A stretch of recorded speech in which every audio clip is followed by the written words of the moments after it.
This is Susan Morgan, and I am here with another guest that will be speaking at our Contact 2022 event this May 19th through the 22nd in Sedona. And I'd like you to welcome Tom Dongo, who has become a friend. He's actually indirectly kind of encouraged me to let this event expand out through connections that he has. So thank you, Tom, for taking the time to connect with us today. Yes, my pleasure. Your timing is perfect. I've been in this research business for 40 years, doing research on extraterrestrials and UFOs and whatnot, and in the paranormal. So it's been a wild trip the last week. So I'll go a little bit into my background. I've written 8 books. 3 of them are going out of print, but I've written 8 books. Oops, I gotta. And hold on, I got. Yeah, okay. Yeah. So I've been doing this for about 40 years, and I've been on worldwide radio 62 times now in the last three years, and I've talked about 90 million people. Wow. I was just on Jimmy Church, and that was a lot of people on his thing. So anyway, I'm going at the convention we're going to have. I'm going to talk about just a few minutes before you called. I was on the phone for an hour with the guy that is in direct communication with human extraterrestrials, and I've been deeply involved in this for a couple of months, and he's telling the truth. I was born with amazing remote viewing abilities. I was born with it. I didn't have to learn it, and I've taught it with Marine Saint Germain, and I just finished a month-long course. We had students all over the world. We combined my technique, and she taught the military technique with coordinates and whatnot. And I don't use coordinates, but I tried her while she was teaching it. I tried her technique, the military version, and I hit it 100%. So I'm pretty good at that too. So anyway, to get to what I'm going to be talking about at our meeting, and this is a mind blower. I mean, it really is. I've been in this with, I'm 77 years old. I've been in this thing 40 years, and this one's blowing my mind. I'm trying to, even with remote viewing, I've been caught up in so many hoaxes. I'm not going to get caught up in another one, because they're I've had people say, oh, I'm not lying. Give me a stack of Bibles and I'll swear on my mother's grave. Yeah, well, they were lying. I've had that happen. So I just got through talking to this guy for an hour, and his Zaysan, we call him Z, and he's a phenomenal guy. Because I use remote viewing for a lot of things. I'm very, very good at it. I can see into a human body. I've done great healings with it. I travel around the future, and in the past, I like to go into the past at 1,000-year-old English or Saxon villages and just sit there and watch things that are going on. So I used to think I was totally insane. I've got to be insane, but all these crazy things that I do validated. They came true somehow. And I found out when I was going out into space and visiting alien spacecraft, I found out the government was doing the same damn thing I was. That's right. Joe McMoneagle. I was standing right beside him one day, and he was talking about what they were doing, the government remote viewers. And I said, well, I guess I'm not crazy, because the government guys are doing the same thing I am. So, I mean, that's the way it is. So now I just accept it. And like I said, I've talked about 90 million people in the last 3 years, and nobody.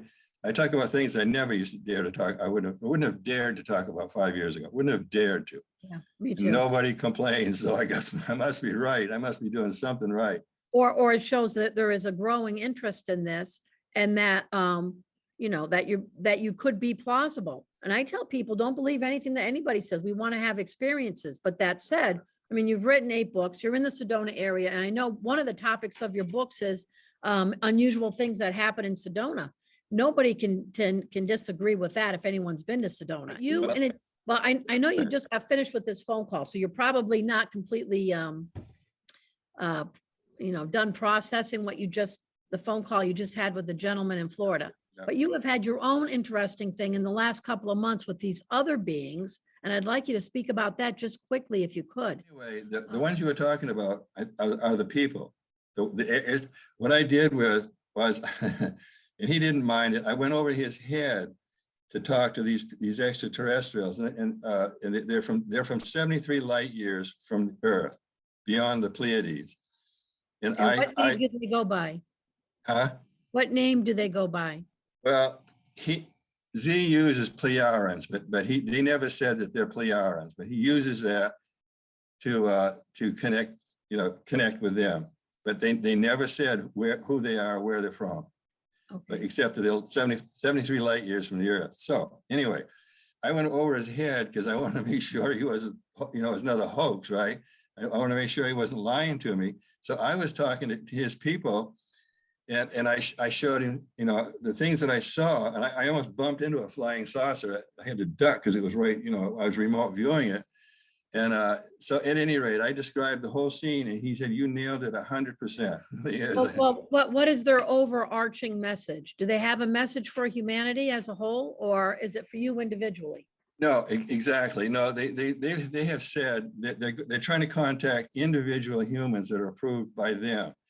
They say for us to come in mass, we are too violent.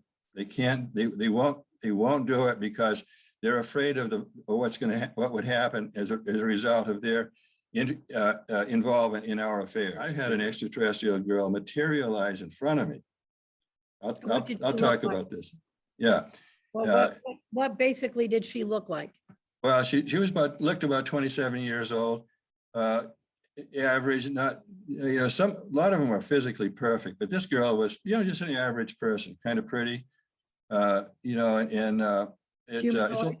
very basic. She was basically humanoid looking. Yeah. Oh yeah. She wouldn't, well, real quickly, I'll talk about it. I was hiking and I couldn't find a petroglyph site. And my girlfriend at the time, it was getting hot and the snow had melted in the mountains. So all the dry creeks were roaring, and I couldn't find the trail down to the petroglyph site. So this girl comes walking out of the bushes with a white wool sweater, red pants, and no dog, and street shoes on, and the mud was brutal. I mean, you pick up your boot, and you had 3 inches of mud on the bottom of your boot. So anyway, she goes over and talks to my girlfriend, and I couldn't hear what they were talking about. So I kind of motioned for her to come over. And I said, when she got close, I said, "Do you by any chance know where the trail is down there?" Because I was getting really frustrated. I couldn't find it. So she just pointed at my feet. And I looked down, and it was the trail, but it snowed so much, it rained so much, it washed it out. So I said, "Well, thank you." And she talked in whispers. I had to put my ear right next to her mouth. So I said, "Well, thank you very much. I'm going down." And the trail was almost vertical down there. And she had street shoes on and street clothes. So anyway, I got down there and we were looking at the petroglyphs, and my girlfriend was off by the water, and it was roaring, the water. So I was looking at the petroglyphs. I turned around, and the girl was right there, right in my face. Ooh, she was, and I looked at her, and she started talking about the petroglyphs, and I had to put my ear right on at her mouth because she was talking so quietly. So then my girlfriend yelled to me. So I turned and looked at my girlfriend for maybe 5 seconds. I turned back, and the girl was gone. I could see 50 yards in every direction, and she was not in sight. And with the shoes she had on, it would have been impossible for her to come down that 70-degree trail. So she was an extraterrestrial. Right. Yep. People say, "Well, might she be a ghost?" No, ghosts don't do that. No. So no, and I my own personal contact is they look like human beings, at least the ones that have interacted with me in the physical. They make a point of looking like human beings. Yeah. But even still, there's a little tweakiness that's not 100% looking human. Yeah, But yeah. basically, they come in Yeah, probably not too afraid, not to scare us, make us afraid. Yeah. The gentle ones and the kind ones, which is what she was. She wanted to Yeah. help you. So, so you've written how many books? 8 books? 8. Well, So- actually 12. There's 12 books. A couple of them didn't make it at all. So they were big books, but they didn't make it. So I've had 8 in print for Mysterious Sedona has been in print for 33 years, and I wrote it in 14 days. It's still in print. Wow, congratulations. Well, you'll be bringing those to the event Yeah. at the end of May at Yeah. our Contact 2022, and you're going to Yeah. be speaking. And I just want to mention, we share a mutual friend in Clifford Mahooty. Yeah. And Clifford certainly would have endorsed you, and I appreciate that. I know you have a global network of people that follow you, and so I bet they're very excited as well that they can hear you speak. Unfortunately, I don't think we're going to be able to live stream the event because the internet is not good. I've got someone saying, well, maybe they can, hack something together. I don't know. I'm not committing to that. No. No, he's got good technology skills, but, Yeah. okay. So, well, do you have one more like little message for everybody that's watching this right now?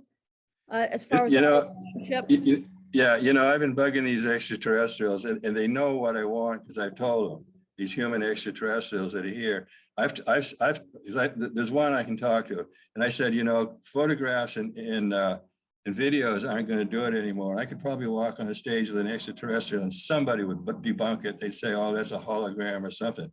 So I said, come on, you guys, it's time. There's so many people that want to really be convinced about extraterrestrials. Can you guys think of something that wouldn't be too dramatic, wouldn't expose you people too much, that you could give me, that I could give to the world? And, so I'm waiting for that. They know it. They're thinking about it. I've been attacked. I'm enjoying my years now because I went through 20 years of being attacked constantly by debunkers and naysayers and skeptics and critics. It was so that doesn't happen anymore. So I'm enjoying this. So I'm waiting for the extraterrestrial to do it. They're thinking about it. So who knows? But by the time that we have the meeting, I should know a lot more because this is by May 19th. Yeah. Oh, really? Oh, so you. Oh, yeah. okay.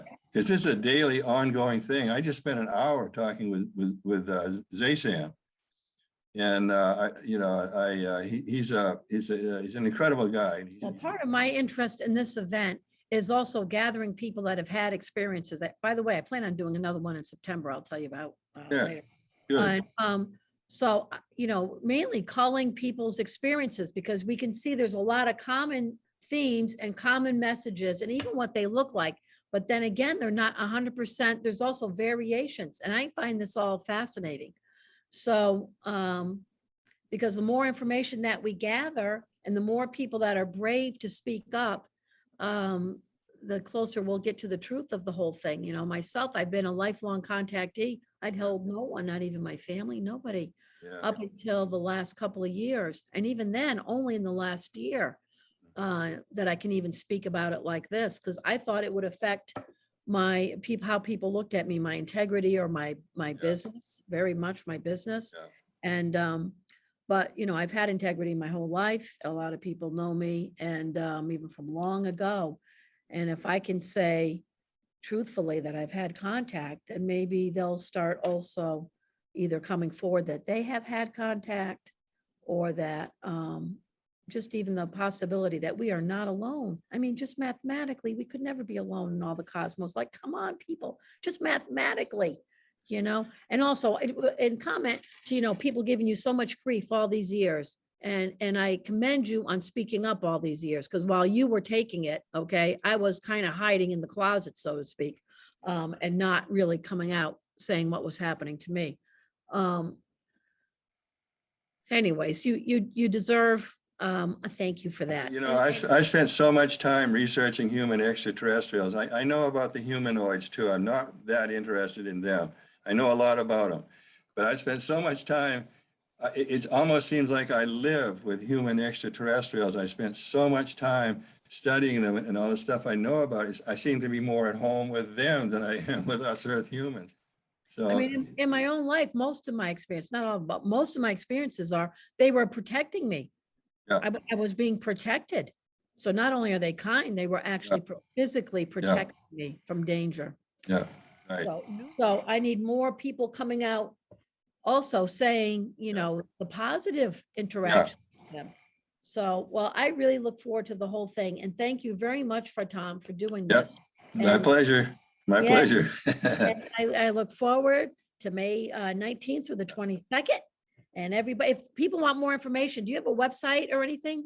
Well, I know on Facebook it's Tom Dongo. Oh, you know, yesterday I got 150 emails. I really, I'm swamped with, All right, you're done with all. Okay. you know, yeah, I can't. Okay. So if So, people yeah, want to see it, no, come no to the website. event in Sedona, contact 2022. Yeah, And you yeah, can buy tickets through that website too. Okay, so thank you, Tom. yeah, And I will talk to you soon. yeah. Won't be boring. I can guarantee that.